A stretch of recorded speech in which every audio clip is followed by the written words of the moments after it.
How are you guys? Good? Lovely, lovely. You seem like a lovely crowd. It's so good to be here. So many young, beautiful people. Oh my God. Are you guys a thing together? You're brothers. Are you a thing together sexually, though? Why are you getting into your family tree? I'm trying to get in that ass. Oh man, I love looking out at a crowd like this and seeing all these young, cool people, right? Looking like me.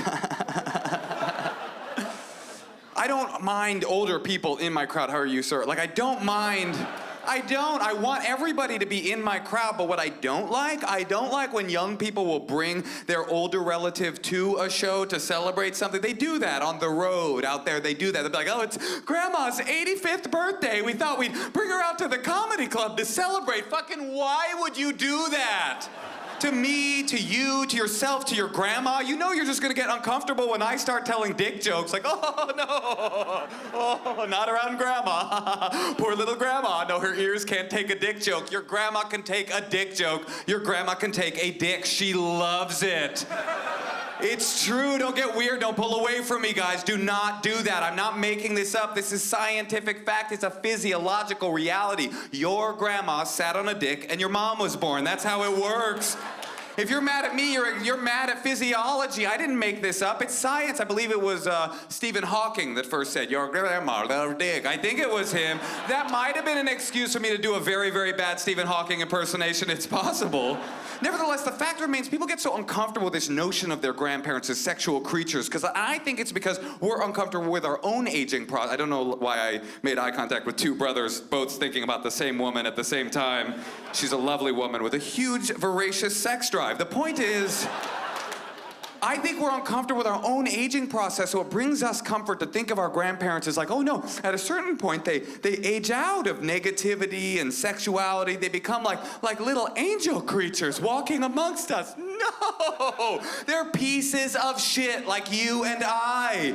They're the same as they're human beings. People are like, oh no, not my grandma. You must not have met her. My grandma's so cute. Your grandma's not cute. She sucked your grandfather's dick.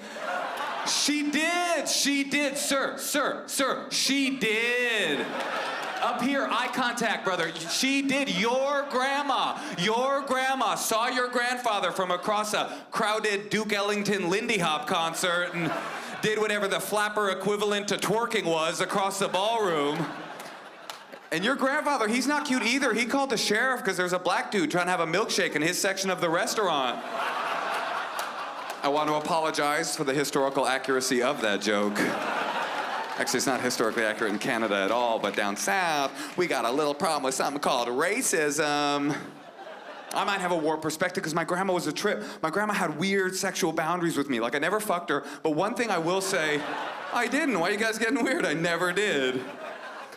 When I first got to the age where I started dating women, she stopped me and one day. She cornered me and, oh, I date women.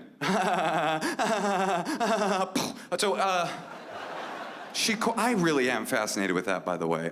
The interplay between masculinity and sexuality, I'm very fascinated with that. Like, I love the idea that you can look at a person and think to yourself like, oh, that guy, he's acting gay. You can't act gay. That's not a thing that you can do. You can act feminine. That exists. You can have a wrist situation, which I often do, but you can't act gay. It's not about a set of actions. It's about a sexual orientation. We all know that that's a lie we're living underneath. Here, I'll prove it to you. We all know that there's tons of big ol' tough, masculine gay Marines fighting for our freedom in Afghanistan or whatever, and then there's people like me like, oh, I simply adore pussy. It's just my favorite.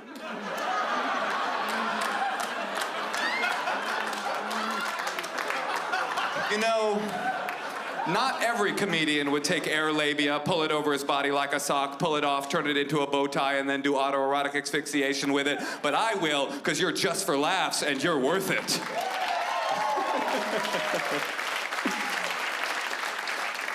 Anyway, my grandma one day came up to me when I first started dating women, and she goes, this is true story. She stopped me. She goes, I've noticed that you've started dating women recently. I was like, yeah, Grandma? She's like, well, I just hope that you're satisfying those women. I was like, on what fucking level are you saying that?